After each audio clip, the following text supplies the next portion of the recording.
Úspěšný hudební magnát vidí svůj život plný luxusu a pozlátka v troskách, když na jeho předávání cen vtrhne záhadná dívka a prosí o pomoc. Toto nečekané setkání ho donutí čelit minulosti, kterou se snažil navždy pohřbít. Cesta za sebepoznáním, která změní vše, čemu věřil o rodině, lásce a vlastní identitě. Než si poslechnete tento neuvěřitelný příběh, nezapomeňte se přihlásit k odběru kanálu pro další emotivní příběhy. Sál nejluxusnějšího hotelu v Praze vřel energií typickou pro hlavní hudební ceny roku. Blesky fotoaparátů neustále ozařovaly prostor a zachycovaly každý pohyb umělců kráčejících po červeném koberci. Mezi bezchybnými smokingy a značkovými šaty vyčníval Viktor Svoboda jako impozantní postava vyzařující sebevědomí člověka, který v hudebním průmyslu vybudoval impérium. Ve svých 42 letech Viktor stělesňoval úspěch, o kterém mnozí jen snili. Jeho vydavatelství stálo za největšími hity v zemi a jeho vliv sahal daleko za hranice hudby až k obchodům v různých odvětvích. Každý jeho krok byl vypočítaný, každé slovo pečlivě zvolené a každé veřejné vystoupení metodicky naplánované tak, aby udrželo obraz dokonalosti, který pěstoval celá desetiletí. Po jeho boku se na fotografii usmívala Klára Novotná s přirozeností někoho, kdo se pro světla reflektorů narodil. Jako jeho výkonná producentka a snoubenka s ním sdílela nejen osobní život, ale i zákulisí obchodů, v nichž se točily miliony. Její dokonale vyfoukané blond vlasy se ladně pohupovaly, když mávala do kamer v tmavě zelených šatech, které stály víc, než si mnozí lidé vydělají za celý rok. Ceremoniál probíhal podle očekávání. Viktor byl nominován na podnikatele roku, cenu, kterou vzhledem k sérii komerčních úspěchů své firmy v posledních měsících považoval prakticky za vyhranou. Když bylo ohlášeno jeho jméno, elegantně vstal, upravil si smoking a za nadšeného potlesku zamířil k pódiu. Avšak ve chvíli, kdy vkročil na první schody vedoucí k řečništi, stalo se něco nečekaného. Přibližně 12letá dívka prorazila bezpečnostní kordon a zoufale se rozběhla k němu, přičemž červený koberec přeťala, jako by na tom závisel její život. Její hnědé vlasy vlály ve větru a její prosté oblečení drasticky kontrastovalo s okolním luxusem. Zachraňte mě před ním, vykřikla a chytila Viktora za paži silou, která překvapila všechny přítomné. Její malé ruce se viditelně třásly a její hnědé oči byly plné slz, které každou chvíli hrozily přetéct. Celý sál na několik sekund naprosto utichl, jako by se zastavil čas. Ochranka se okamžitě přiblížila, připravena vetřelkyni odvést, ale Viktor zvedl ruku a dal jim znamení, aby přestali. V pohledu toho dítěte bylo něco, co se ho dotklo způsobem, který si nedokázal vysvětlit. Upřímná zranitelnost, která jakoby prorazila všechny jeho citové hradby. Počkejte, řekl pevným hlasem a držel dívku u sebe. Aneško, zavolal na svou osobní asistentku, která scénu pozorovala se starostí v obličeji z kraje pódia. Postarej se o ni. Vezmi ji do mého apartma a zůstaň s ní, dokud nedorazím. Aneška Černá, žena středního věku, která s Viktorem pracovala více než 15 let, pohotově přikývla a přiblížila se k dívce opatrnými pohyby, jako by jednala se zraněným zvířetem. Během své kariéry zažila mnoho zvláštních situací, ale nikdy nic tak dramatického jako to, co se právě stalo.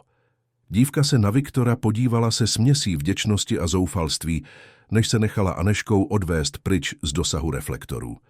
Zatímco procházeli hotelovými chodbami, naposledy se k němu otočila, jako by se chtěla ujistit, že její záchrana nebyla jen sen. Viktor zůstal na pódiu několik okamžiků a zpracovával, co se právě stalo. Publium tiše šumělo a spekulovalo o identitě dívky a o tom, proč hledala pomoc právě u něj. Kamery ho dál nahrávaly a zachycovaly každý záchvěv v jeho tváři, ale poprvé po letech mu bylo jedno, jaký obraz vysílá do světa. Když konečně převzal trofej a přistoupil k mikrofonu, aby pronesl děkovnou řeč, jeho slova zněla mechanicky a vzdáleně. Jeho mysl byla plně soustředěna na dítě, které tak náhle a dramaticky vtrhlo do jeho života. V jejich očích bylo něco povědomého, něco, co probouzelo vzpomínky dávno pohřbené hluboko v jeho vědomí. Klára ho sledovala ze zákulisí s výrazem špatně skrývaného podráždění. Pro ní bylo toto přerušení zbytečným rozptýlením v noci, která měla být dokonalá. Když Viktor sešel z pódia, přistoupila k němu s nuceným úsměvem, veřejně mu poblahopřála a pak mu zašeptala do ucha: "O tomhle si musíme promluvit později. Ta holka mohla zničit naši image." Ale Viktor její slova sotva vnímal.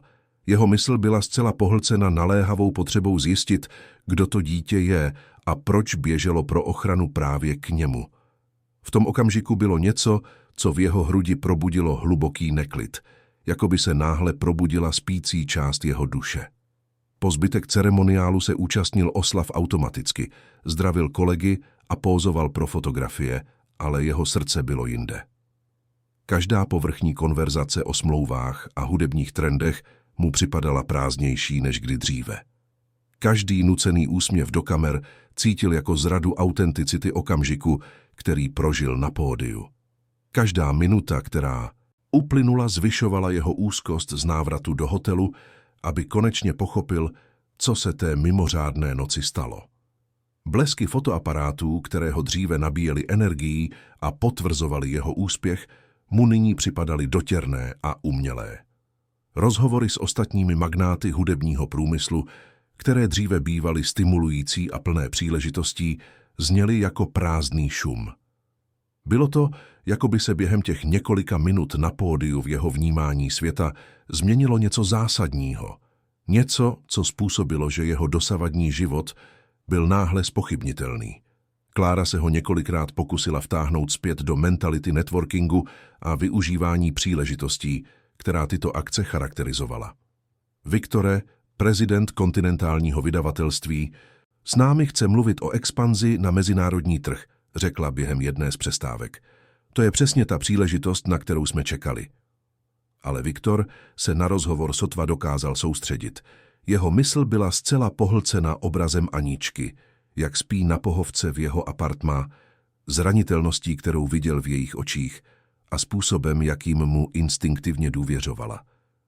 V tom okamžiku bylo něco, co v jeho hrudi probudilo hluboký neklid, jako by se náhle probudila spící část jeho duše. Když předávání cen konečně skončilo, Viktor se rychle rozloučil s hosty a ignoroval Klářiny protesty ohledně společenských závazků a večírků po akci, které by mohly být důležité pro jejich obchody. Poprvé po letech dával přednost něčemu jinému než zisku a obchodním příležitostem.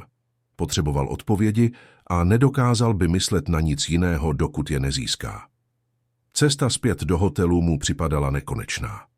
Seděl na zadním sedadle své limuzíny a pozoroval světla Prahy ubíhající za oknem, zatímco jeho mysl horečně pracovala a snažila se pochopit význam toho setkání.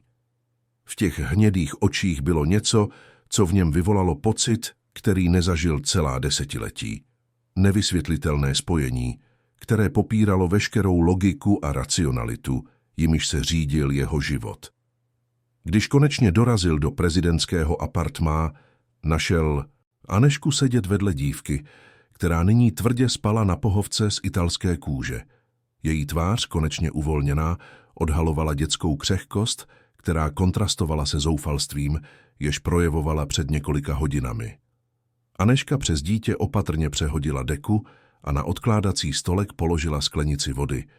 Mateřská gesta, která dokazovala pečovatelskou povahu jeho asistentky. Viktor scénu několik minut pozoroval a všímal si, jak neklidně Anička spí, s pěstmi sevřenými i ve spánku, jako by se stále bránila nějaké neviditelné hrozbě. Ve zranitelnosti toho okamžiku bylo něco, co v jeho hrudi vyvolalo hlubokou emoci, směs ochranitelského pudu a melancholie, kterou nedokázal pojmenovat. Bylo to jako dívat se do zrcadla minulosti a vidět v něm odraz vlastního dětství plného nejistoty a strachu. Prezidentské apartmá se svým luxusním nábytkem a panoramatickým výhledem na Prahu mu náhle připadalo až příliš okázalé v kontrastu s prostotou spícího dítěte. Viktor si uvědomil, že v tomto okamžiku nezištné péče je více bohatství, než ve všech trofejích a uznáních, která za ta léta nashromáždil. Anežka diskrétně vstala a dala mu znamení, aby si promluvili na terase dál od spícího dítěte. Než jí následoval, Viktor upravil deku kolem Aniččiných ramen. Byl to instinktivní čin, který ho svou přirozeností překvapil.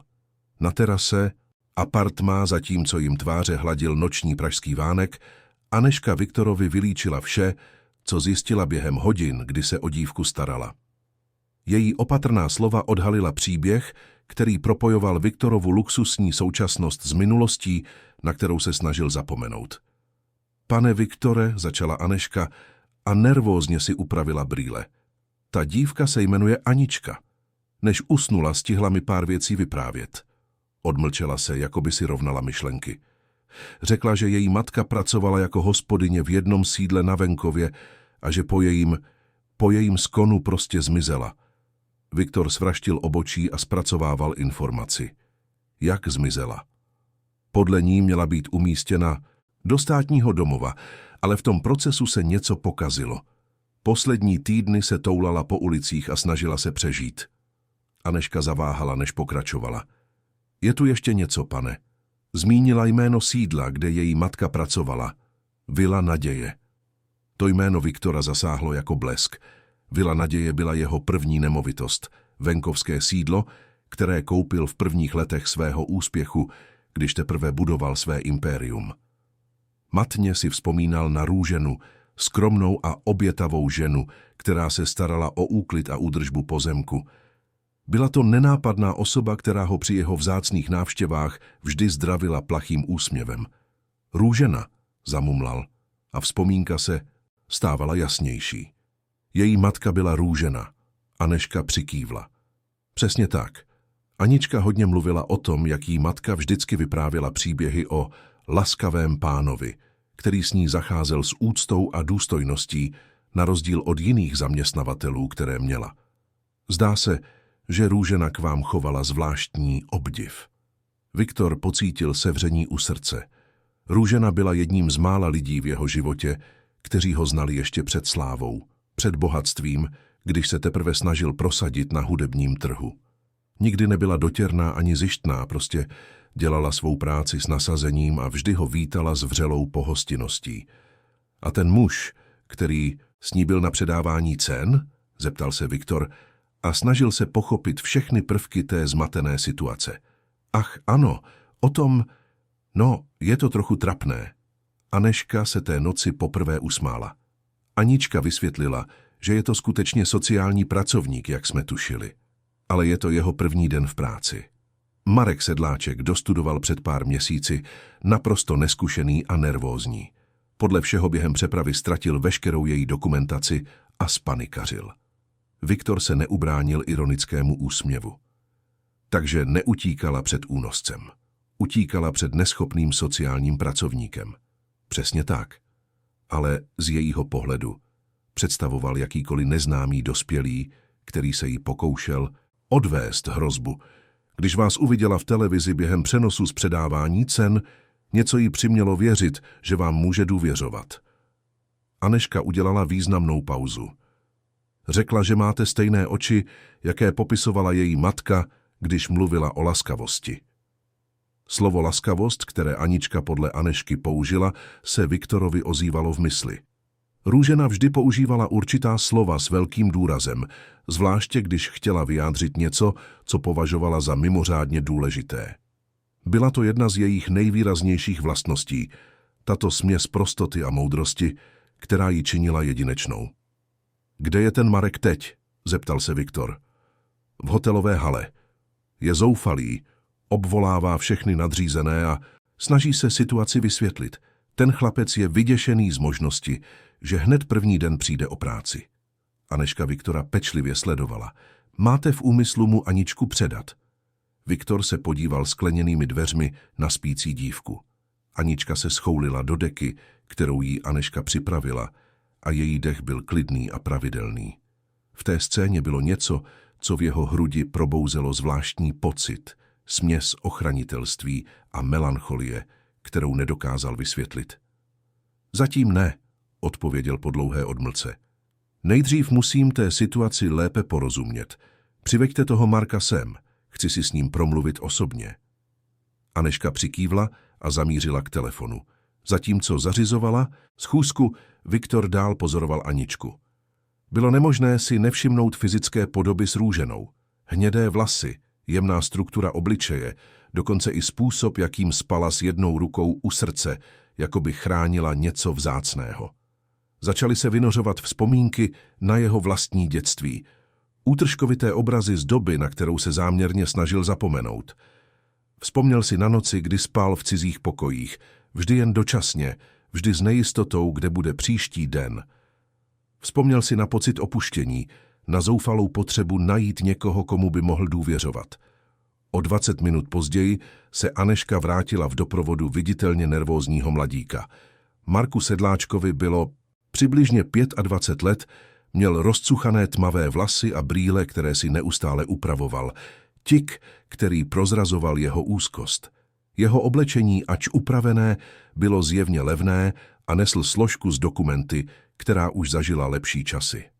Pane Svobodo, začal Marek a hlas se mu mírně třásl. Nedokážu ani vyjádřit, jak moc mě mrzí všechny ty nepříjemnosti. Vím, že musím vypadat naprosto neschopně, ale přísahám, že to všechno dokážu vysvětlit. Viktor mu pokynul, aby se posadil. Uklidněte se, Marku, řekněte mi přesně, co se dnes stalo. Marek se zhluboka nadechl a začal líčit svou verzi událostí. Nedávno dostudoval sociální práci a získal své první místo na úřadě odpovědném za děti v ohrožení. Anička byla jeho prvním oficiálním případem, dítě, které bylo nahlášeno jako pohřešované po ztrátě matky. Dostal jsem za úkol ji lokalizovat a převést do dočasného domova, dokud se nenajde pěstounská rodina, vysvětloval Marek a nervózně gestikuloval rukama. Podařilo se mi ji vystopovat díky informacím, které jsme měli o Růženě, její matce. Zjistil jsem, že se Anička schovává v blízkosti starého sídla, kde její matka pracovala. Viktor se zájmem naklonil dopředu. A jak jste ji našel? Mluvil jsem s pár obchodníky v okolí. Anička prý prosila o jídlo a dělala drobné práce, aby přežila. Když jsem ji konečně našel, byla vyděšená a nedůvěřivá. Marek se odmlčel a vypadal zahanbeně. Vím, že jsem měl být trpělivější, opatrnější v přístupu, ale byl jsem nervózní, byl to můj první den a nakonec jsem byl příliš přímý. A ty dokumenty, které jste ztratil? Marek se viditelně začervenal. To je ta nejtrapnější část. Cestou do domova jsme se zastavili v bistru, protože Anička říkala, že má hlad. Nechal jsem složku v autě jen na pár minut, ale když jsem se vrátil, někdo se do vozu vloupal a všechno vzal. Její doklady, formuláře k převzetí, všechno. Viktor mladíka pozorně sledoval. V jeho úzkosti bylo něco upřímného, skutečná starost, která přesahovala profesní důsledky.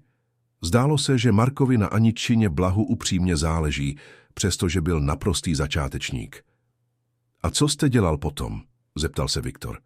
Naprosto jsem spanikařil, přiznal Marek upřímně. Věděl jsem, že to budu muset vysvětlit nadřízeným, ale také jsem nemohl nechat Aničku samotnou. Když v televizi v tom bistru uviděla přenos z předávání cen a řekla, že vás chce najít, napadlo mě, že by nám to možná mohlo dát trochu času na vyřešení situace. Vy jste ji sem přivedl? Ne tak docela. Řekla, že zná cestu a prosila mě, abych ji vzal s sebou. Měl jsem odmítnout, ale vypadala tak zoufale. Marek se podíval ke dveřím, kde spala Anička. Když se k vám na tom předávání rozběhla, věděl jsem, že jsem udělal strašnou chybu. Viktor několik okamžiků mlčel a zpracovával všechny informace. Ten příběh byl bizarní, ale měl v sobě zvláštní logiku, díky které byl uvěřitelný. Navíc na něj Markova upřímnost udělala dobrý dojem. Marku, řekl nakonec, co víte o Aniččině minulosti? O její rodině? Bohužel velmi málo. Růžena byla zřejmě svobodná matka, bez známých blízkých příbuzných. Jako hospodyně pracovala řadu let, vždy, s výbornými referencemi. Marek nahlédl do poznámek, které si udělal. Podle našich záznamů byla ohledně svého soukromí velmi rezervovaná ale Aničce byla nesmírně oddaná. A má Anička někoho? Nějakého příbuzného, rodinného přítele? Nikoho, koho by se nám podařilo dohledat, proto měla být předána k adopci. Marek zaváhal. Pane Svobodo, vím, že to bude znít divně, ale Anička o vás během té doby, co jsme strávili spolu, hodně mluvila. Má o vás velmi konkrétní představu, založenou na příbězích, které jí vyprávěla matka. Na jakých příbězích? Příběhy o laskavosti, jak vždycky říká. O muži, který se k její matce choval s úctou a důstojností. Anička věří, že jste jakýsi ochránce. Marek se znovu začervenal. Vím, že to na vás klade nespravedlivou zodpovědnost, ale chtěl jsem, abyste věděl, odkud to její pouto pramení. Viktor vstal a přešel k oknu. Pozoroval světla Prahy, která se rozprostírala jako hvězdy až k obzoru.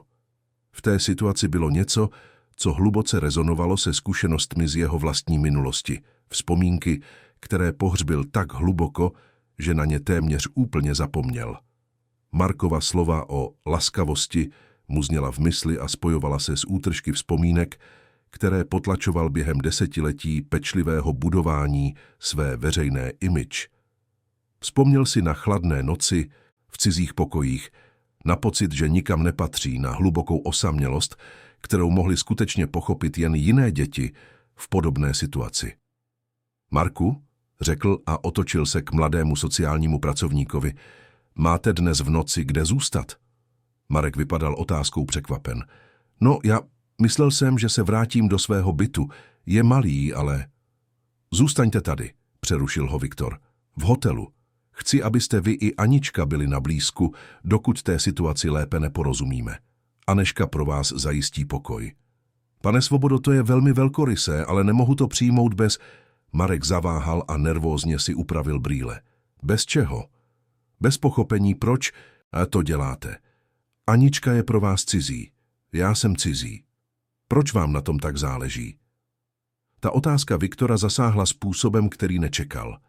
Proč mu na tom vlastně tolik záleželo? V té dívce bylo něco, co v něm probudilo část sebe sama, o které si myslel, že ji dávno ztratil. Možná to bylo to zoufalství v jejich očích, tak podobné tomu, co kdysi cítil on sám.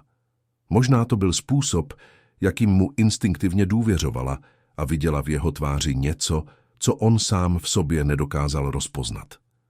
Možná, řekl pomalu, protože kdysi dávno pro mě někdo udělal něco podobného a možná je čas tu laskavost, kterou jsem dostal, vrátit.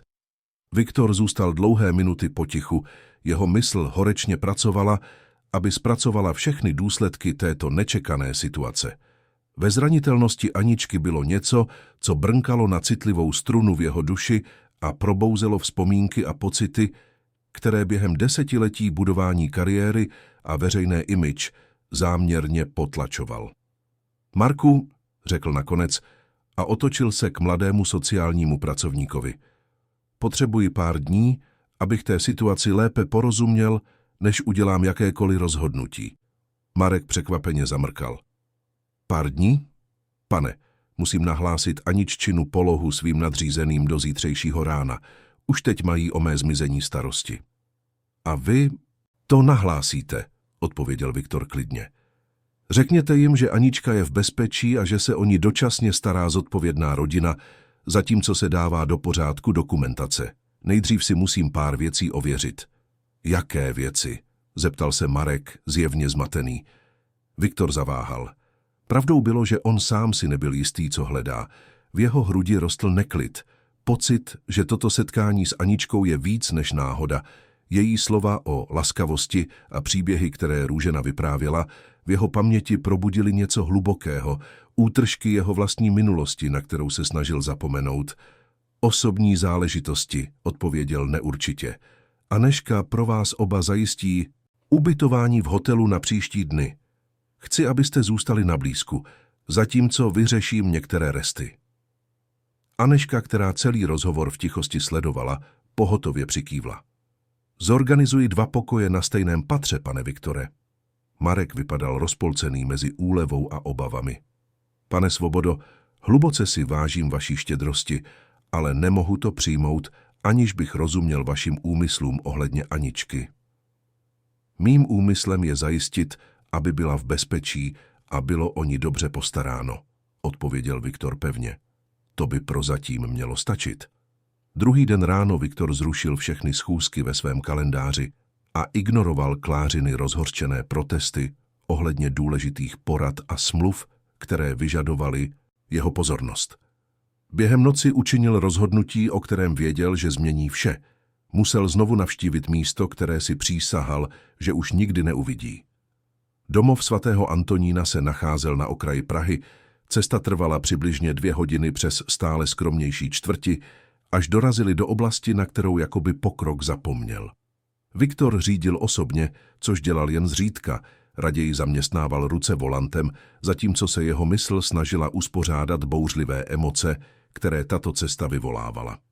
Anička trvala na tom, že pojede s ním, a Viktor souhlasil, veden intuicí, kterou nedokázal vysvětlit.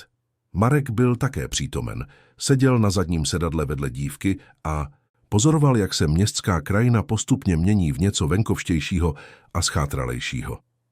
Proč sem jedeme? Zeptala se Anička zvědavým, ale úctivým hlasem. Viktor se podíval do zpětného zrcátka a setkal se s jejíma hnědýma očima, tak podobnýma těm růženiným, protože musím pochopit pár věcí o sobě samém a myslím, že bys toto místo možná také chtěla poznat. Domov svatého Antonína byl jeho domovem během nejformovanějších let jeho života, od 8 do 18 let. Bylo to místo, kde objevil svůj hudební talent, kde se naučil nejtvrdší lekce o přežití a kde poznal lidi, kteří formovali to, kým se stal, v ničem dobrém i zlém. Když auto konečně zastavilo před rezavou železnou bránou, Viktor cítil, jak se mu zrychluje tep. Budova, která kdysi hostila více než 50 dětí, nyní vypadala jako melancholický stín sebe samé. Barva na stěnách se loupala, několik oken bylo prasklých nebo zatlučených prkny a zahrada, o které si pamatoval, že byla pečlivě udržovaná, byla nyní změtí plevele a zmaru. Můj bože, zamumlal Marek, vystoupil z auta a pozoroval schátralý objekt. Tohle místo vypadá jako opuštěné. Viktor zůstal sedět ještě několik okamžiků, zhluboka dýchal a citově se připravoval na to, čemu se chystal čelit. Anička se svou zvláštní dětskou intuicí vycítila jeho zaváhání a natáhla svou malou ruku, aby se dotkla jeho ramene. To je v pořádku, řekla jemně. Někdy se smutná místa mohou znovu stát šťastnými. Její slova, tak prostá a zároveň hluboká, dodala Viktorovi potřebnou odvahu k výstupu z vozu. Společně se všichni 3 přiblížili k hlavnímu vchodu, kde vybledlá cedule stále hlásala Domov svatého Antonína, ústav pro děti v nouzi. Hlavní dveře byly otevřené a visely na pantech, které zjevně potřebovaly opravu. Viktor je opatrně zatlačil a zavolal: Halo, je tu někdo? Zvnitra se ozval známý hlas, při kterém se Viktorovi na okamžik zastavilo. Srdce. Jsem v kuchyni. Můžete jít dál, ale pozor na uvolněnou podlahu u vchodu. Viktor ten hlas okamžitě poznal. Olga, jeho nejlepší kamarádka z let v sirotčinci, člověk, který mu byl v nejtěžších chvílích mládí jako sestra. Člověk, kterého bez jediného slova opustil, když se vydal dobít svět. Našli Olgu Lipskou v kuchyni, jak míchá velký hrnec polévky na sporáku, který pamatoval lepší časy. Samozřejmě zestárla, ale stále měla ty vlnité vlasy, které si Viktor pamatoval, nyní prokvetlé šedinami, a ty též výrazné zelené oči, které vždy dokázaly prohlédnout jakoukoliv přetvářku. Když se otočila a uviděla Viktora stát ve dveřích, Fausta Pitát, její tváři se vystřídala řada složitých emocí, překvapení, poznání, bolest a nakonec kontrolovaný chlad, který v její tváři nikdy předtím neviděl. Viktore, řekla prostě, jejím hlasem neprobleskla žádná emoce. To je nečekané překvapení. Olgo. Pokusil se o úsměv, ale cítil, že gesto působí nuceně. Vypadáš dobře. Vypadám unaveně a přetíženě, což je přesně to, co jsem, odpověděla bez obalu a vrátila pozornost k polévce. Co tě sem přivádí po kolika letech? 24. Chlad v jejím hlase Viktora zasáhl jako facka. Předpokládal, že shledání bude emotivní, ale nečekal takovéto kontrolované nepřátelství. Anička a Marek za ním zůstali potichu a zjevně cítili napětí ve vzduchu. Přišel jsem, protože potřebuji pár věcí pochopit, řekl Viktor a snažil se najít správná slova. Tahle dívka je Anička. Je to dcera někoho, kdo pro mě pracoval a teď potřebuje místo, kde by mohla zůstat. Napadlo mě, že možná co? Olga se znovu otočila k němu. Že se po 2 desetiletích naprostého mlčení prostě objevíš a budeš žádat o laskavost? Olgo, takhle to není. A jak to tedy je, Viktore? Její hlas začal mírně stoupat. Zmizel si z našich životů, jako bychom nikdy neexistovali. Když si dostal první smlouvu, když si se začal objevovat v televizi, když si se stal slavným a bohatým, ani jednou, ani jedinkrát sis na nás tady nevzpomněl. Viktor pocítil bolestné sevření v hrudi. Každé její slovo bylo pravdivé a každé obvinění zasloužené. Olgo, můžu to vysvětlit? Můžeš. Tak to vysvětli těm 15 dětem, které tu stále jsou, z nichž některé tě znali, když byly malé. Vysvětli mě, proč tu už 3 roky pracuji bez platu, protože nemáme peníze na zaměstnance. Vysvětli, proč jsme od tebe nikdy nedostali ani korunu daru, zatímco si buduješ milionové impérium. Ticho, které následovalo, bylo řezavé.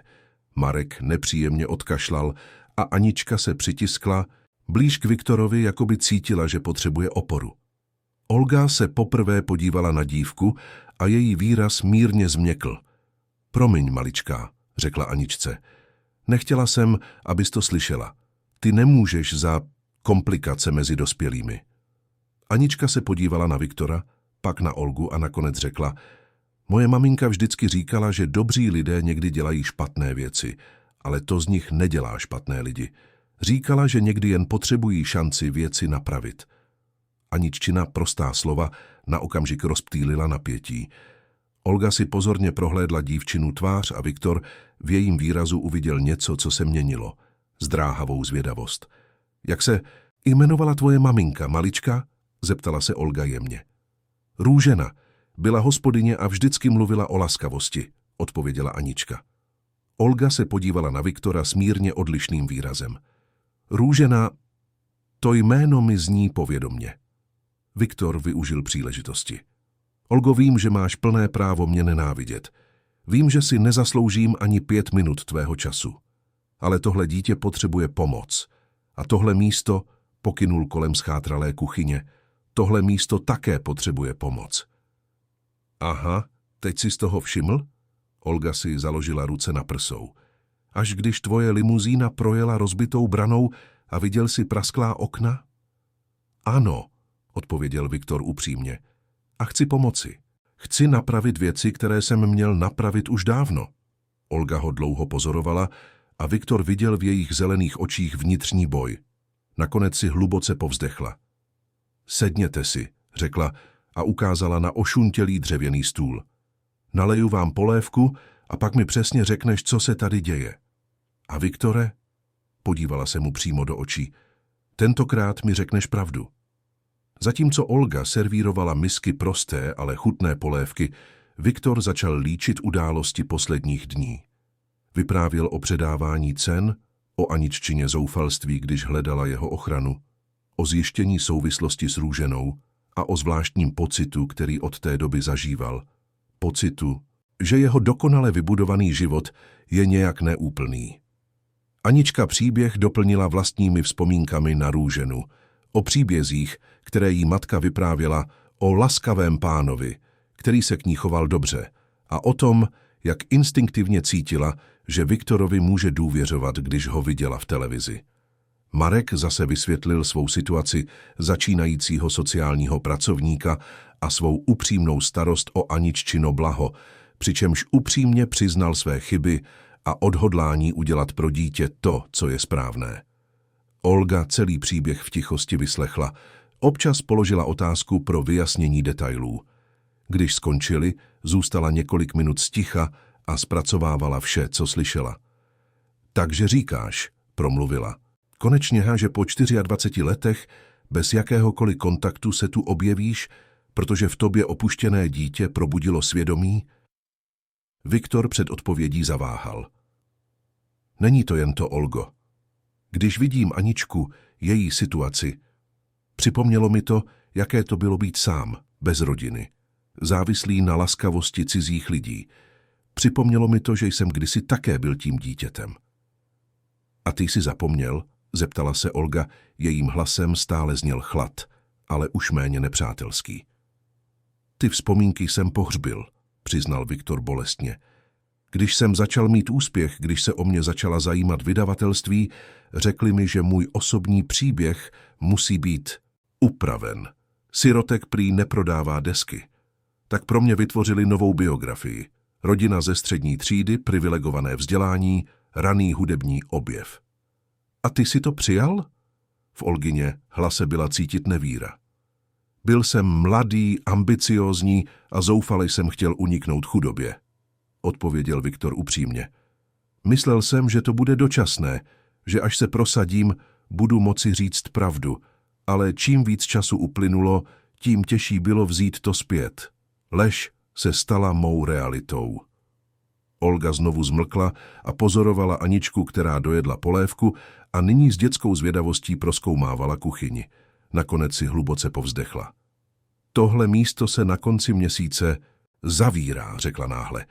Už nemáme peníze na údržbu, nedostáváme dost darů a magistrát tlačí na to, aby děti byly převezeny do jiných domovů v metropolitní oblasti. To prohlášení Viktora zasáhlo jako rána do žaludku. Svatý Antonín se zavírá? Místo, které bylo jeho domovem, které po léta formovalo tolik dětí? Kolik dětí tu ještě je? Zeptal se. 15. Věk od 6 do 17 let. Některé jsou u nás roky, jiné přišly nedávno. Olga se smutkem pohlédla kolem kuchyně. Jsem poslední zaměstnankyně, která zbyla. Pracuji zadarmo, protože nemám kam jít a protože ty děti nemůžu opustit. Viktor cítil, jak se v jeho mysli formuje rozhodnutí, o kterém věděl, že změní vše.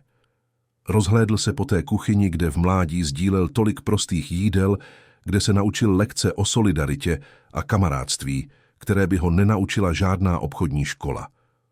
Oloupané stěny vyprávěly příběhy generací dětí, které tudy prošly. Každé si neslo své vlastní sny a obavy. Kolik dětí tu ještě je? Zeptal se znovu. Hlas mu změkl. 15. Věk od 6 do 17 let. Některé jsou u nás roky, jiné přišly nedávno, opakovala Olga a pozorně ho sledovala. Teodorovi je 17 a brzy dodělá střední školu, ale pak nemá kam jít. Viola. Přišla teprve před 3 měsíci. Je jí 6 let a stále si zvyká. Každé má svůj příběh, svá traumata, která musí překonat. Viktor zavřel oči a představoval si nejistou budoucnost, která tyto děti čeká, pokud se domov skutečně zavře. Z vlastní zkušenosti věděl, jak devastující je neustálé stěhování z místa na místo, vždy dočasně, vždy s nejistotou. Stabilita, kterou domov svatého Antonína poskytoval, byla cennější než jakékoliv množství peněz. Olgo, řekl hlasem plným emocí, které potlačoval celá desetiletí, co když řeknu, že chci víc, než jen zabránit zavření? Co když z tohoto místa chci udělat to, čím mělo vždy být, nejen útočištěm, ale skutečným domovem? Anička, která rozhovor v tichosti poslouchala, přistoupila k Viktorovi a vzala ho za ruku. Můžete to udělat? Zeptala se a v jejich hnědých očích zazářila naděje. Můžu, odpověděl Viktor, překvapen pevností vlastního přesvědčení. A udělám to. Marek výměnu sledoval s rostoucím obdivem. Na Viktorově proměně bylo něco, co se ho hluboce dotýkalo. Způsob, jakým se úspěšný podnikatel zbavoval svých hradeb, aby odhalil zranitelného a soucitného muže, který existoval pod pečlivě vybudovanou veřejnou maskou. Viktor několik okamžiků mlčel a pozoroval Aničku, jak si nyní hraje s několika starými hračkami, které našla v krabici v tisícecmu rohu kuchyně. V přirozenosti, s jakou se přizpůsobila tomu prostředí, ve způsobu, jakým se v tom schátralém místě okamžitě cítila jako doma, bylo něco, co hluboce rezonovalo v jeho srdci. Olgo, řekl nakonec s odhodláním, které překvapilo i jeho samotného. Co když řeknu, že chci zabránit tomu, aby se to stalo? Podívala se na něj skepticky. Viktore, oprava tohoto místa by stála jmění. Mluvíme o problémech se statikou, naprosto zastaralé elektrice, rozvodech, které se musí udělat znovu, nemluvě o nutnosti všechno znovu vybavit. Kolik? Zeptal se Viktor přímo. Kolik co? Kolik by stálo kompletně tohle místo zrenovovat, aby bylo nejen funkční, ale moderní, pohodlné, místo, kde děti mohou skutečně prosperovat? Olga překvapeně zamrkala. Viktore, to nemůžeš myslet vážně. Nikdy v životě jsem nic nemyslel vážněji, odpověděl a vstal od stolu. Kolik? Marek, který byl po celou dobu rozhovoru sticha, se naklonil dopředu. Pane Svobodo, pokud do toho mohu vstoupit, na fakultě jsem pracoval s rozpočty sociálních projektů. Projekt takového rozsahu, mluvíme o minimálně 10 milionech, možná 15, podle úrovně renovací, které chceme realizovat. Viktor jen mávl rukou, jako by ta částka byla zanedbatelná. 10 nebo 15 milionů nic není. Víc utratím za jedinou reklamní kampaň. Otočil se k Olze. Otázka. Zní, necháš mě to udělat? Proč? Zeptala se Olga stále nedůvěřivě. Proč teď? Proč po tolika letech? Viktor se znovu podíval na Aničku, která nyní Markovi ukazovala obrázkovou knížku, kterou objevila. V nevinnosti té scény, v tom, jak spolu ti dva přirozeně komunikovali, bylo něco, co brnkalo na citlivou strunu v jeho duši. Protože, řekl pomalu, možná je čas přestat utíkat před tím, kým skutečně jsem. Možná je čas uctít lidi, kteří mě formovali, místo abych předstíral, že nikdy neexistovali. Olga mu dlouho hleděla do tváře a hledala známky upřímnosti nebo manipulace.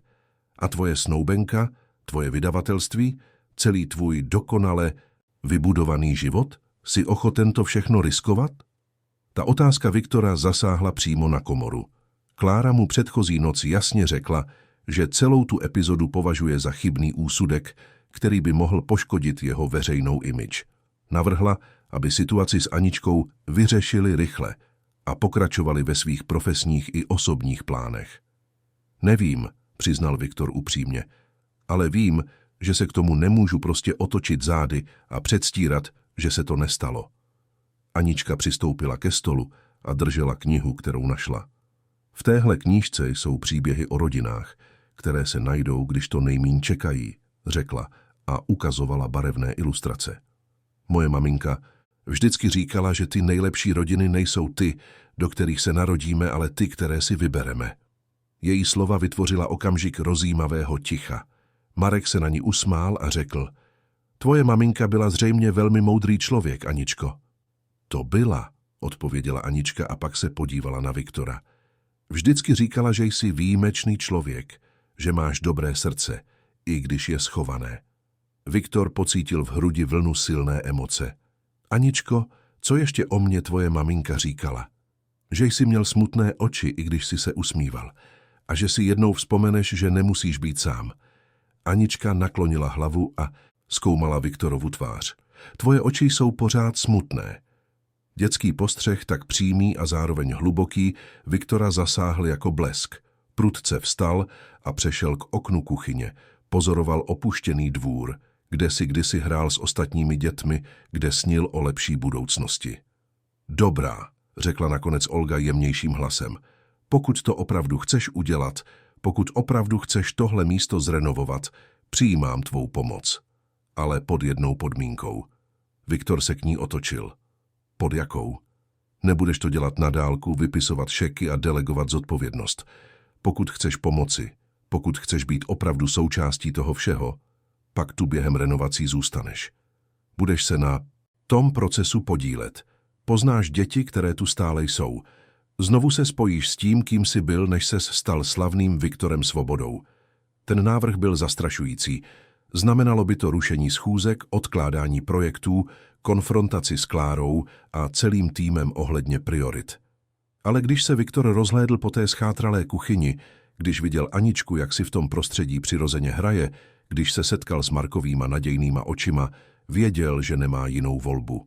Rozhodnutí, které se chystal učinit, představovalo mnohem víc než jen filantropický projekt. Byl to návrat ke kořenům, přiznání, že strávil desetiletí útěkem před vlastním příběhem. Všechna zdůvodnění, která si za ta léta vytvořil, o obchodní nutnosti, o osobním přerodu, o ponechání minulosti za sebou, se náhle zdála prázdná a umělá. Viktor pomyslel na všechny koncerty, které během své kariéry zrušil z obchodních nebo časových důvodů, na všechny příležitosti, které upřednostnil jen na základě zisku a viditelnosti. Ale toto bylo poprvé, kdy cítil, že ruší něco skutečně důležitého, aby udělal něco opravdu smysluplného. Přijímám, řekl s přesvědčením, které překvapilo i jeho samotného. Ale potřebuji pár dní, abych si uspořádal kalendář a vyřešil některé osobní záležitosti.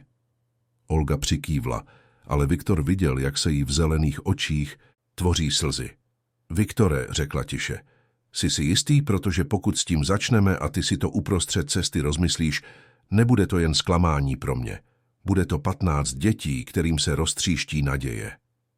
Zodpovědnost toho, co na sebe bral, na Viktora dopadla plnou vahou. Nebylo to jen o renovaci budovy nebo darování peněz. Bylo to o slibu daném zranitelným dětem, Olze, sobě samému. Bylo to o tom konečně uctít dítě, kterým kdysi byl, a lidi, kteří mu pomohli stát se tím, kým je.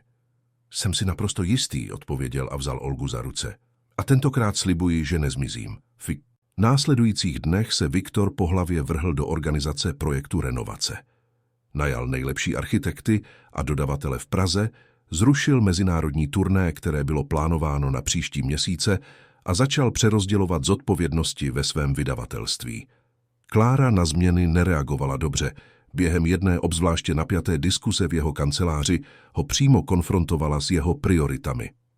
Viktore, zahazuješ svou kariéru kvůli dítěti, které ani neznáš, řekla a udeřila rukama do mahagonového stolu. Tenhle projekt sirotčince bude stát miliony a nepřinese žádnou finanční návratnost. Ne všechno v životě musí přinášet finanční návratnost, Kláro, odpověděl Viktor klidně. To se ti lehce říká, když už máš na účtě miliony, odsekla. Ale mysli na image firmy, mysli na smlouvy, které máme rozjednané, mysli na naši společnou budoucnost. Přesně na to myslím, řekl Viktor a vstal ze židle. Na to, jakou budoucnost chceme budovat, na to, jakým člověkem chci být. Chceš být neúspěšným podnikatelem, který promrhal jmění v sentimentalitě? Klářin hlas byl stále ostřejší. Raději to, než být úspěšným podnikatelem bez duše, odpověděl Viktor a sám sebe překvapil pevností svého přesvědčení. Mezitím v hotelu, kde Anička a Marek zůstávali ubytováni, se rozvíjela zajímavá dynamika. Marek se ukázal být pozorným a trpělivým společníkem pro Aničku, vždy ochotným naslouchat jejím příběhům o Růženě a pomáhat jí zpracovat bolest ze ztráty. Viktor s nimi začal trávit více času, zpočátku kvůli diskuzi o praktických otázkách spojených s domovem, ale postupně se zapojoval do osobnějších rozhovorů a běžných aktivit. V Markově přítomnosti bylo něco, co ho uklidňovalo, upřímnost a prostota, která tvořila naprostý kontrast k světu přetvářky, v němž žil v posledních letech.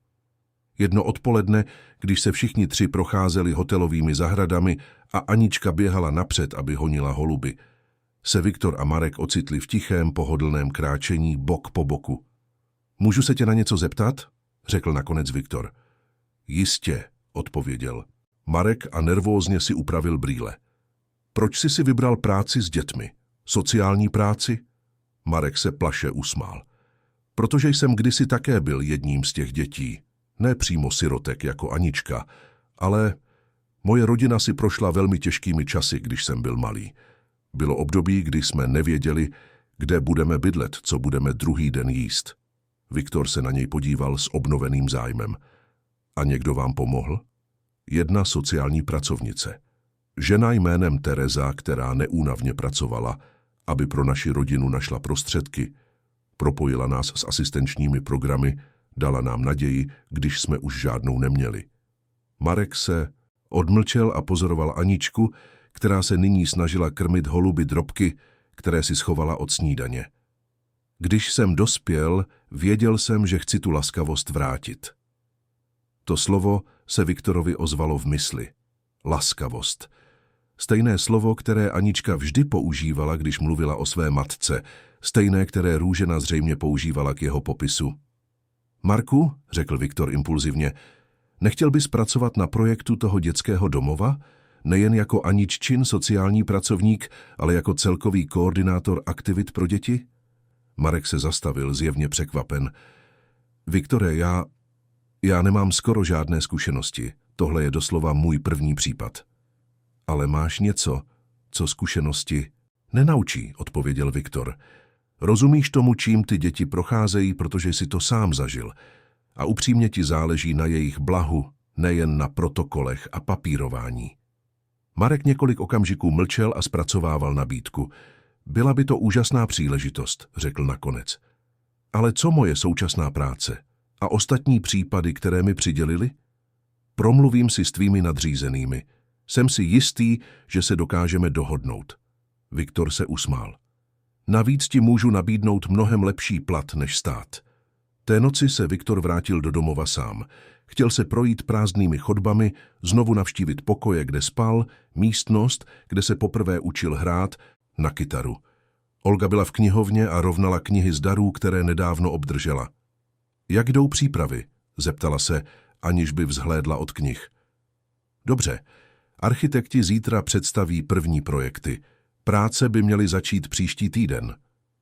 Viktor se posadil na jednu z malých židliček, zjevně určených pro děti. Olgo, musím se tě na něco zeptat. Povídej. Odpustíš mi, že jsem zmizel, že jsem na vás zapomněl, že mi trvalo tolik let, než jsem se vrátil? Olga konečně zvedla oči a zkoumala jeho tvář. Viktore, byla jsem naštvaná. Hodně ublížená celá léta pokaždé, když jsem tě viděla v televizi nebo četla. O tvých úspěších cítila jsem bolest u srdce. Moc mě to mrzí, Olgo, opravdu.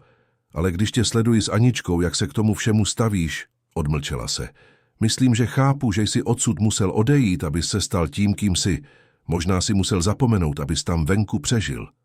Ale zapomenout na vás byla chyba. Byla, ale vrátit se teď je také volba. A je to dobrá volba.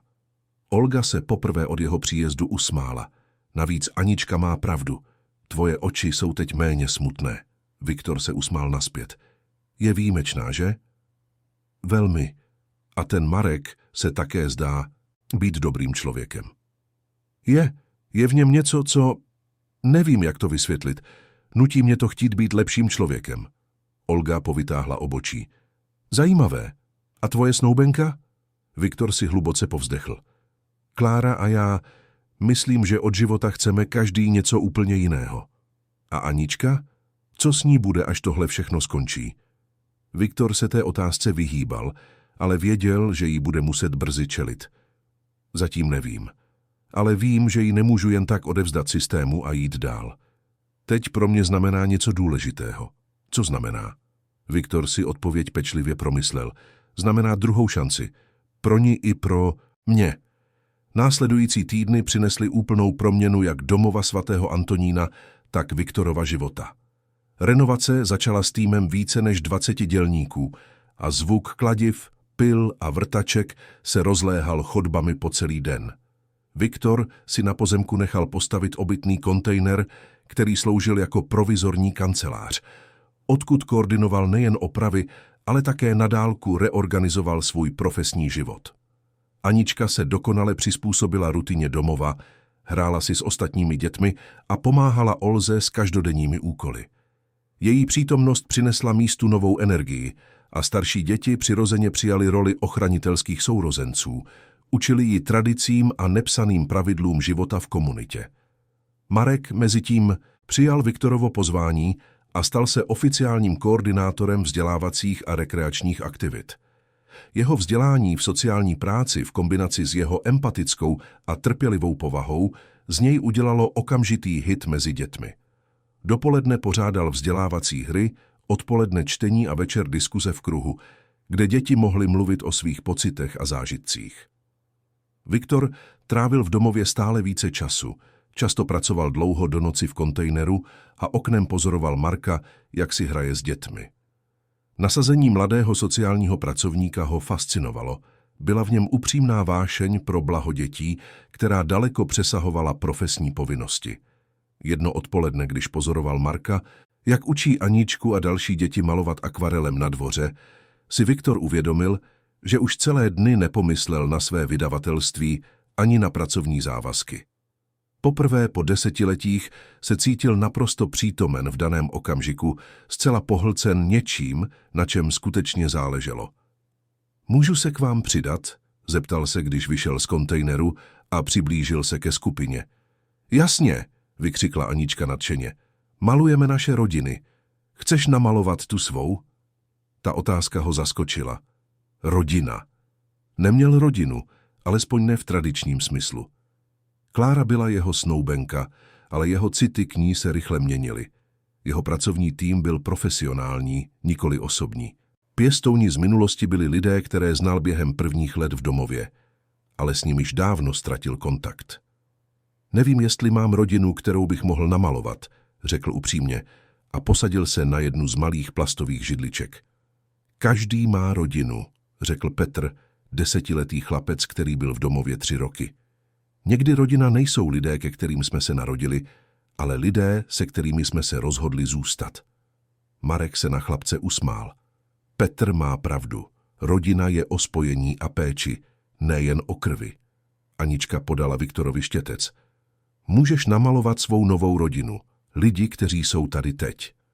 Viktor štětec přijal a pocítil zvláštní emoci v hrudi. Začal na plátno malovat malé postavy.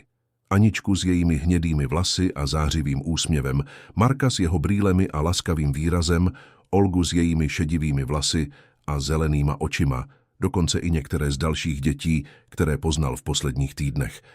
Když skončil, uvědomil si, že vytvořil portrét prostého a autentického štěstí, tak odlišný od oficiálních fotek a profesionálních póz, které dominovaly jeho veřejnému životu. Ve spontánnosti toho okamžiku, v přirozenosti interakcí bylo něco, co hluboce rezonovalo v jeho duši. Povedlo se ti to, řekl Marek a díval se mu přes rameno na malbu. Máš umělecký talent.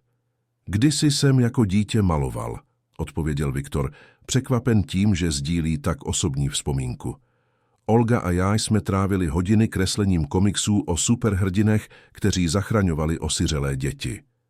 A proč jsi přestal? Zeptala se Anička. Viktor zaváhal. Protože když jsem vyrostl, myslel jsem si, že věci jako malování a sny nejsou praktické. Myslel jsem, že se musím soustředit jen na věci, které mi přinesou peníze a úspěch. Ale teď už peníze a úspěch máš, poznamenala Anička s prostou dětskou logikou, takže se můžeš k malování a snění vrátit. Její slova vytvořila okamžik rozjímavého ticha. Marek si utřel ruce do ručníku a řekl, Anička má pravdu, úspěch bez snu je jako velký prázdný dům. Viktor se podíval na Marka. Opravdu se na něj podíval, možná poprvé od chvíle, kdy se poznali. V jeho tmavých očích byla klidná moudrost, hloubka, která přesahovala jeho relativně mladý věk. Když se jejich pohledy střetly, Viktor cítil, jak se v jeho hrudi něco pohnulo, spojení, které šlo dál, než za profesní obdiv nebo běžné přátelství. Marku, řekl impulzivně, nechtěl bys jít dnes se mnou na večeři, jen my dva, rád bych tě lépe poznal. Marek se mírně začervenal, ale usmál, cehňám moc rád. Té noci šli do malé restaurace v centru Prahy, daleko od elegantních míst, která Viktor navštěvoval s Klárou. Prostředí bylo prosté, ale útulné, s ošoupanými dřevěnými stoly a tlumeným osvětlením, které vytvářelo intimní atmosféru. Během večeře mluvili o svém dětství, svých snech, svých životních filozofiích. Marek mluvil o své skromné rodině, o finančních potížích, kterým čelili, a o tom, jak tyto zkušenosti formovaly jeho odhodlání pomáhat druhým v podobných situacích. Viktor se zase přistihl, jak sdílí vzpomínky, ke kterým se roky nevrátil. O svých prvních dnech v domově, o strachu a osamělosti, kterou cítil, o tom, jak se hudba stala jeho únikem a nakonec i záchranou. Víš, řekl Marek a nervózně si pohrával s vidličkou, když jsem tě poprvé viděl na tom předávání cen, myslel jsem si, že jsi přesně ten typ bohatého a odtažitého člověka, který nikdy nepochopí potřeby dítěte jako Anička. A teď, zeptal se Viktor, teď vidím, že jsi člověk s obrovským srdcem, který se ho ale naučil chránit za velmi vysokými hradbami. Marek se podíval Viktorovi přímo do očí. A myslím, že Anička v těch hradbách dokázala najít dveře. Nejen Anička, přiznal Viktor jemně.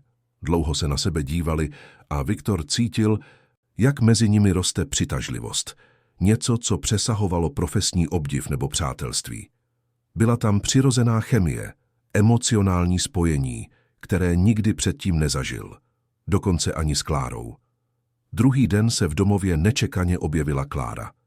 Viktor právě dohlížel na instalaci nových koupelen, když ho Anežka informovala o jejím příjezdu. Našel ji na dvoře, jak pozoruje děti při hře s výrazem špatně skrývaného odporu. Viktore, musíme si promluvit, řekla bez okolků. Zamířili do kontejneru, kde Klára zbytečnou silou zavřela dveře. Tohle musí skončit, řekla a ukázala kolem skromného prostoru. Tenhle směšný projekt ničí naši profesní pověst. Naši pověst? Viktor povytáhl obočí. Nebo tvou pečlivě budovanou image značky? Obojí, odpověděla podrážděně. Investoři se ptají, proč si zrušil mezinárodní turné. Tisk spekuluje o tvém duševním zdraví. A teď se šíří drby, že se romanticky zaplétáš s nějakým sociálním pracovníkem. Poslední obvinění Viktora zasáhlo jako facka. Drby? Včera večer vás viděli společně na večeři, na veřejném místě. Klára si založila ruce. Viktore, musíš se rozhodnout, co od života chceš.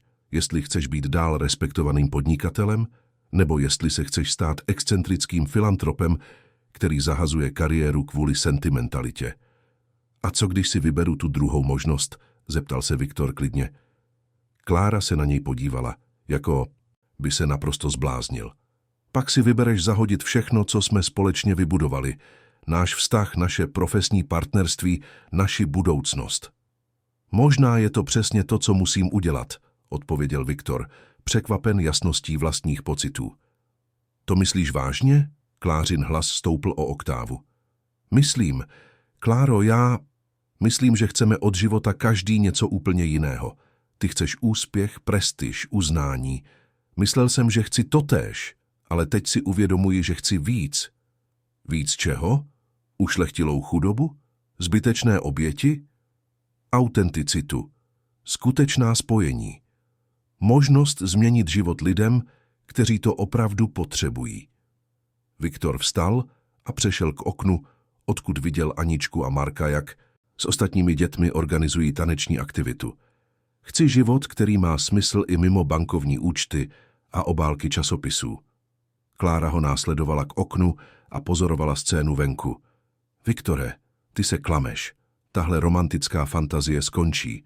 A až skončí, budeš litovat, že jsi zahodil skutečný a úspěšný život. A co když to není fantazie? Zeptal se Viktor. Co když je to první skutečná věc, kterou jsem po letech zažil? Klára několik okamžiků mlčela a zpracovávala jeho slova. Nakonec si hluboce povzdechla. Dobrá, pokud je to to, co chceš, pak si myslím, že náš rozhovor tady končí. Kláro, ne, Viktore. Udělal si svou volbu. Zamířila ke dveřím, ale než odešla, otočila se. Ale až tahle fáze přejde, až si uvědomíš, že jsi vyměnil skutečný život za fantazii, nečekej, že tu budu stát. Po jejím odchodu zůstal Viktor v kontejneru několik minut sám a zpracovával, co se právě stalo. Cítil zvláštní pocit svobody smíšený s úzkostí z budoucnosti. Poprvé ve svém dospělém životě si nebyl jistý, kam jde, ale s jistotou věděl, co nechává za sebou. Jemné zaklepání na dveře ho vytrhlo z myšlenek. Marek váhavě vstoupil a nesl 2 hrnky kávy.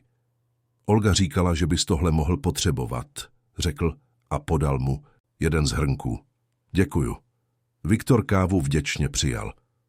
Slyšel jsi tu hádku? Bylo těžké ji neslyšet, přiznal Marek s rozpačitým úsměvem. Má docela zvučný hlas. Viktor se toho dne poprvé zasmál. To je diplomatický způsob, jak říct, že křičela. Chvíli seděli v příjemném tichu, pili kávu a oknem pozorovali děti.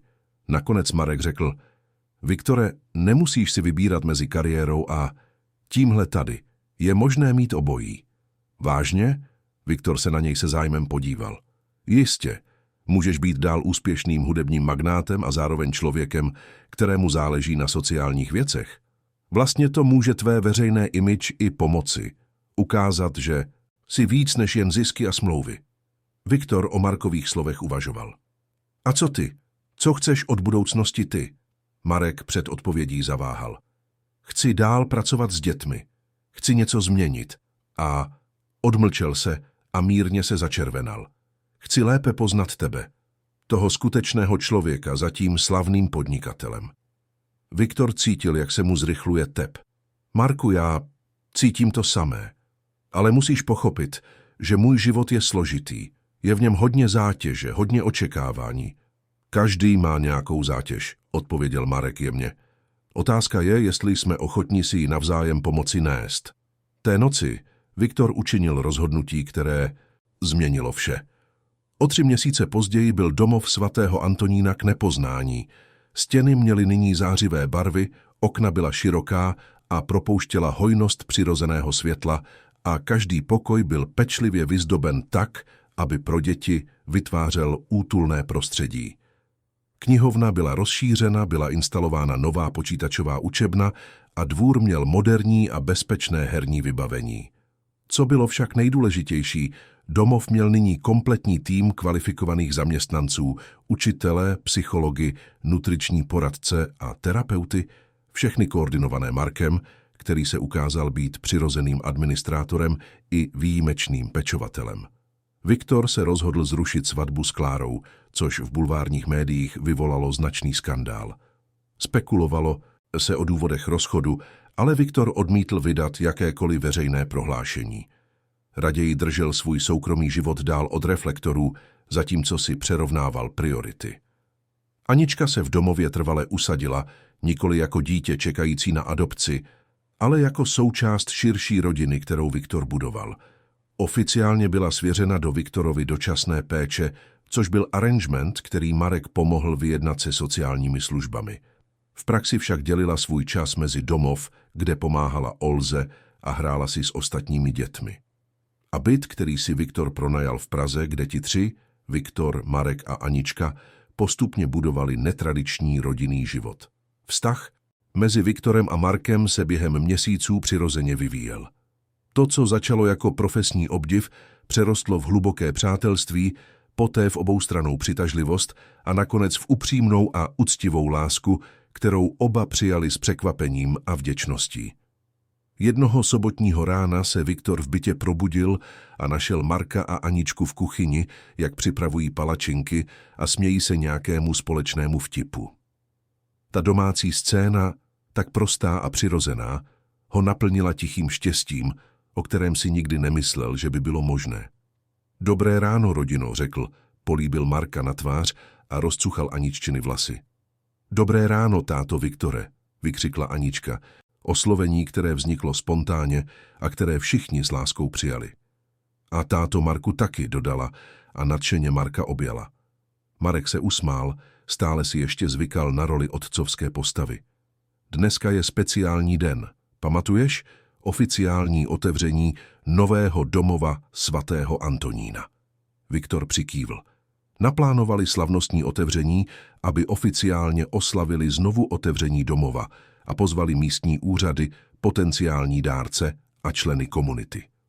Ale co bylo pro Viktora nejdůležitější, rozhodl se, že to bude také den, kdy veřejně odvypráví svůj skutečný příběh. Týdny pracoval s důvěryhodným novinářem na exkluzivním rozhovoru, který měl vyjít současně s otevřením. V rozhovoru poprvé odhalil svůj původ jako sirotka, svůj život v domově svatého Antonína, a to, jak tato zkušenost formovala jeho úspěchy i osobní selhání. Jsi nervózní? Zeptal se Marek a servíroval palačinky na barevné talíře, které Anička vybrala speciálně pro slavnostní příležitosti. Trochu, přiznal Viktor. Jedna věc je vyprávět ten příběh tobě a Aničce, úplně jiná věc je vyprávět ho celému světu. Ale je to ten správný příběh, který má být vyprávěn, řekla Anička s tou zvláštní moudrostí, kterou občas projevovala. Moje maminka vždycky říkala, že pravda může ze začátku bolet, ale pak léčí. Slavnostní otevření se konalo odpoledne pod jasně modrou oblohou. Dvůr domova byl plný návštěvníků, zástupců magistrátu, místních podnikatelů, rodin se zájmem o adopci, novinářů a především 15 dětí, které toto místo nyní nazývali domovem. Viktor vystoupil na malé pódium, které bylo pro tuto příležitost postaveno, a pozoroval očekávající tváře v publiku. Klára byla přítomna, seděla v poslední řadě s neutrálním výrazem a zjevně si jen plnila společenskou povinnost. Olga byla v první řadě a usmívala se s pýchou a povzbuzením. Marek stál vedle pódia s Aničkou a oba mu nadšeně mávali. Dobré odpoledne všem, začal Viktor a jeho hlas byl zesílen audiosystémem. Děkuji vám, že jste přišli oslavit nejen znovu otevření domova svatého Antonína, ale také začátek nové kapitoly v životech nás všech. Odmlčel se a zhluboka se nadechl, než pokračoval. Mnozí z vás mě znají jako Viktora Svobodu, hudebního podnikatele a producenta. Ale dnes se s vámi chci podělit o to, kým skutečně jsem a proč pro mě toto místo znamená mnohem víc než jen filantropický projekt. V publiku zavládlo naprosté ticho. Viktor viděl, jak reportéři zvedají tužky a kamery se natáčejí, aby zachytili každé slovo. Moje skutečné jméno je Viktor Kovář a mezi mým 8. a 18. rokem byl tento domov mým domovem. Publikem projelo překvapené zašumění, ale Viktor pokračoval. Když jsem začínal svou kariéru v hudebním průmyslu, bylo mi doporučeno vytvořit si komerčnější biografii. Řekli mi, že příběhy sirotků neprodávají desky, že k úspěchu potřebují uhlazenější původ. Podíval se přímo do kamer, které ho nahrávali. Celá léta jsem žil v pečlivě vybudované lži a předstíral, že pocházím z rodiny střední třídy a vymýšlel si dětství, které nikdy neexistovalo. Přitom jsem zradil nejen svou vlastní pravdu, ale i všechny lidi, kteří mi pomohli stát se tím, kým jsem. Viktor pokynul k Olze, která byla viditelně dojatá. Lidi jako Olgu Lipskou, která v tomto domově pracuje přes 20 let a která mi během mých formovacích let byla jako sestra. Lidi, kteří si zaslouží uznání a vděčnost, nikoli zapomnění a opuštění. Publikum nyní bylo naprosto sticha a viselo mu na každém slově. Viktor viděl slzy v očích mnoha lidí, včetně některých novinářů, kteří zjevně nečekali tak osobní a emotivní odhalení. Nedávno jedno dítě změnilo můj pohled na všechno, pokračoval Viktor a usmál se na Aničku. Anička mi připomněla, že náš původ neurčuje náš osud, ale také není něčím, za co bychom se měli stydět. Naučila mě, že rodina není o krvi, ale o volbě, péči a lásce. Znovu se odmlčel a podíval se přímo na Marka. A poznal jsem někoho, kdo mi ukázal, že nikdy není pozdě zvolit si autenticitu místo zdání, skutečnou lásku, místo společenské konvence. Marek se přes slzy usmál, zjevně dojat veřejným vyznáním. Takže dnes, uzavřel Viktor, neotevírám jen zrenovovaný domov. Otevírám novou verzi sebe sama. Verzi, která se nebojí svého původu, která přijímá svou minulost jako součást své síly, nikoli slabosti. Okamžitě propukl nadšený potlesk. Lidé vstávali, někteří otevřeně plakali, jiní volali slova povzbuzení. Děti z domova tleskali nejhlasitěji ze všech, zjevně hrdé na to, že jejich příběh byl veřejně uznán a oslaven. Po obřadu, zatímco hosté procházeli novými prostorami a děti s pýchou ukazovali své nové pokoje a učebny, se Viktor ocitl v posledním rozhovoru s Klárou. Byla to hezká řeč, řekla. Její hlas byl pečlivě neutrální. I když si stále myslím, že děláš profesní chybu. Možná, odpověděl Viktor klidně, ale je to moje chyba, kterou můžu udělat. Klára se rozhlédla a pozorovala Marka, který nadšeně ukazoval novou počítačovou učebnu skupině potenciálních dárců. Opravdu věříš, že to bude fungovat? Tenhle domácí život s dítětem a partnerem? Nevím, jestli to bude fungovat, přiznal Viktor upřímně, ale vím, že je to skutečné. Je to první skutečná věc, kterou v životě po dlouhé době mám. Klára pomalu přikývla. No doufám, že budeš šťastný, Viktore, upřímně. Děkuju, Kláro. A doufám, že i ty najdeš své štěstí. Později té noci, když už všichni hosté odešli a děti spaly ve svých nových pohodlných pokojích, seděli Viktor, Marek a Anička v nové zahradě domova a pozorovali hvězdy na jasné obloze. Dnes si udělal správnou věc, řekl Marek a vzal Viktora za ruku. Měl jsem pocit, jako bych poprvé vyprávěl svůj příběh, odpověděl Viktor.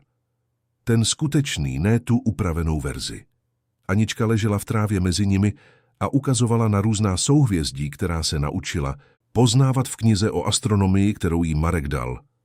Podívejte na tu jasnou hvězdu támhle, řekla. Myslím, že je to moje maminka a dává na nás pozor. Viktor cítil, jak se mu oči plní slzami. Myslím, že máš pravdu, Aničko. A podívejte na ty 3 hvězdy u sebe, pokračovala a ukazovala na jiné místo na obloze. Myslím, že jsme to my, rodina hvězd, která se našla na správném místě. Marek stiskl Viktorovu ruku. Ten obraz se mi líbí. Mně taky, zašeptal Viktor. O 6 měsíců později se Viktorův rozhovor stal milníkem v diskuzi o autenticitě versus veřejné image ve světě showbiznisu. Jeho vydavatelství sice zpočátku ztratilo několik konzervativních smluv, ale získalo jiné z umělci, kteří se stotožňovali s jeho poselstvím o upřímnosti. Domov svatého Antonína se stal vzorem pro ostatní dětské domovy v zemi a Viktor založil nadaci věnovanou renovaci a modernizaci ústavů pro děti po celém území státu.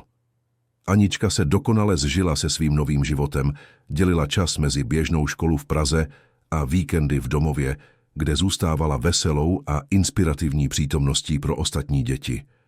Její vztah s Viktorem a Markem se přirozeně vyvinul v pevnou rodinnou dynamiku, založenou na vzájemném citu a respektu. Viktor a Marek svůj vztah oficiálně stvrdili nejen citově, ale i právně. Stali se registrovanými partnery a společnými poručníky Aničky. Koupili si v Praze větší dům, ale v domově si ponechali stálý pokoj, kde trávili alespoň 2 dny v týdnu. V doplňujícím rozhovoru rok po otevření dostal Viktor otázku, zda se mu stýská po jeho dřívějším životě. Stýská se mi po té jednoduchosti, když jsem nemusel myslet na nic jiného než na smlouvy a čísla, odpověděl upřímně. Ale nestýská se mi po osamělosti. Nestýská se mi potom, když jsem se podíval do zrcadla a viděl jen upravenou verzi sebe sama. A budoucnost? Zeptal se novinář. Viktor se podíval na Marka a Aničku, kteří si hráli s ostatními dětmi na dvoře viditelném oknem místnosti, kde rozhovor probíhal. Budoucnost, řekl Viktor, je o tom dál budovat něco skutečného. Je o tom dávat těmhle dětem to, co bych si přál mít já v jejich věku, nejen střechu nad hlavou a jídlo, ale naději, možnosti a jistotu, že si zaslouží lásku a příležitosti bez ohledu na to, odkud přišli. Nějaké výčitky. Viktor dlouho přemýšlel, než odpověděl. Moje jediná výčitka je, že jsem s návratem domů čekal tak dlouho. Konec příběhu, drazí posluchači. Doufáme, že se příběh Viktora, Marka a Aničky dotkl vašich srdcí. Tato cesta za znovu nalezením a autenticitou nám připomíná, že nikdy není pozdě přebudovat svůj život na základech skutečné lásky a upřímných vztahů. Chcete-li i nadále prožívat takto emotivní příběhy, nezapomeňte se přihlásit k odběru našeho kanálu a aktivovat zvoneček pro zasílání oznámení. Pokud ve vás toto vyprávění vyvolalo nějaké pocity, zanechte nám like a podělte se v komentářích o to, který moment vás nejvíce dojal. Naši speciální sadu podobných příběhů o rodině, lásce a nových začátcích najdete také pod odkazem vedle. Děkujeme, že jste nás na této emocionální cestě doprovázeli. U dalšího příběhu naslyšenou.